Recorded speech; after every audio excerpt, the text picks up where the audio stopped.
Today we're going to do the video about the innovations of the Georgians.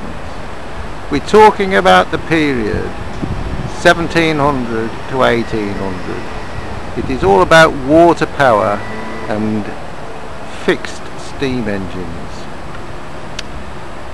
This site here at Castlefield belonged to the Lord Adjutant of Tatton, or the late Duke of Bridgewater, who owned all the land and moved on from farming his estate to exploiting its mineral resources, and as such he wanted to get those resources to the markets in Manchester, which was a growing town. As a result of that, he decided to build this canal, and we have most of it left, but the buildings he put up, things like this warehouse, have been rebuilt many times, mainly due to fire. However, we're looking at this period and we have that one there and the canal arm which incorporates the River Medlock, and another warehouse here. Okay, so the period we're talking about, as I say, 1700 to 1800. A bit before then, i.e. post Great Fire of London, and also incorporating the period of William, Mary and Anne. But we're looking really at canals and commerce. There was some produce, silk, wool and later cotton, but at this point in time it's all about mercantile endeavour. What you can see here is the grocer's warehouse, or what's left of it, as a reconstruction designed by John Hatchard in the Manchester City Architect Department about 25 years ago. Interestingly, it's on the foundations of an area warehouse, but as you can see, it is cut into this sandstone. Now, as I said in an earlier video, the sandstone is easily modified, and as you can see, there's a line of it there. The level, the whole of this side. So the Duke of Bridgewater's cutting of the canal was quite an engineering feat, and that's what we see here. There's still some of the old stones that remain, so you're looking at something really about 150 years old, but I think it's quite interesting, and it kicks off this part of the city's Georgian architecture. Underneath there you can see where the River Medlock trickles underneath the residential building, but used to be quite extensive, but it still feeds the Bridgewater Canal.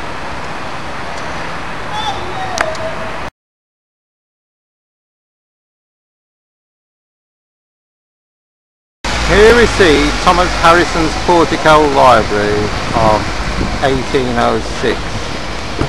Tommy Harrison, the architect, also did Chester Castle, but he chose here to use the Ionic order, and this is probably the most successful classical revival building in the city. It's now a pub, but the library is still upstairs and it's well worth a visit. But we'll continue now with our Georgian experience. Thank you very much. This is Carver's warehouse, dating from about 1800, and it's been recently restored. And it's interesting in that it's about the oldest warehouse in the city, and it was hydraulically powered, and there's still some bits and pieces of the hydraulic gear left, and here it is. We're in the Rochdale Canal Basin, which is under redevelopment. Quite interesting because it really predates steam power. So we'll have another look at this building and then walk over to a mill. You can see that the canal boats used to go right into this building, and the water wheel used to hoist all the goods into the storage facility. But it's pretty good, and it typifies the period because it is made of stone. Very little in the Georgian period, i.e. 1700 to 1800, was in fact made of brick in Manchester. So we must be grateful for this rather fine example. Here we have another example, this time of a mill that has been extended once. It was originally hydraulic powered, but is now vacant. A fixed steam engine was installed, and you can see where the entrance from the canal has been bricked up, but there it is, and it's going to be converted into offices, etc. We have the Ancoat Street side of Brownsfield Mill, showing the chimney and engine house.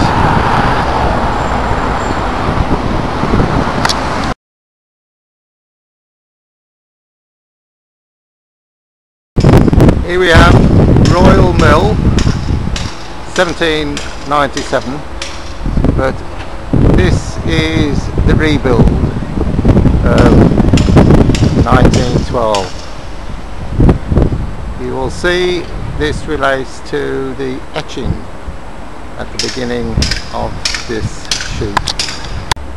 There's Morrie Mill, which has been restored,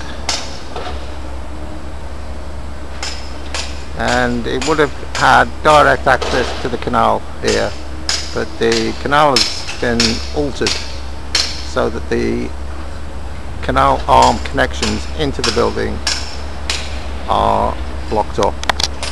This is the famous view along the canal looking at Morrie's Mill.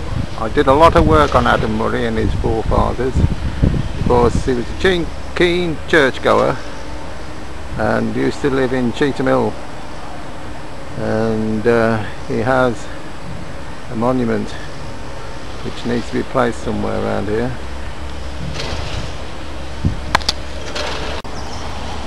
Here's Morrie's Mill, all preserved, ready for rehabilitation, and lots of people are involved in this one.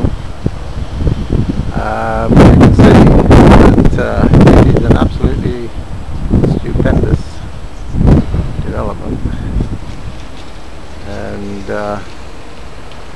fortunately a lot of it is intact. The only problems really are the lack of canal access, but I look forward to seeing this one finished.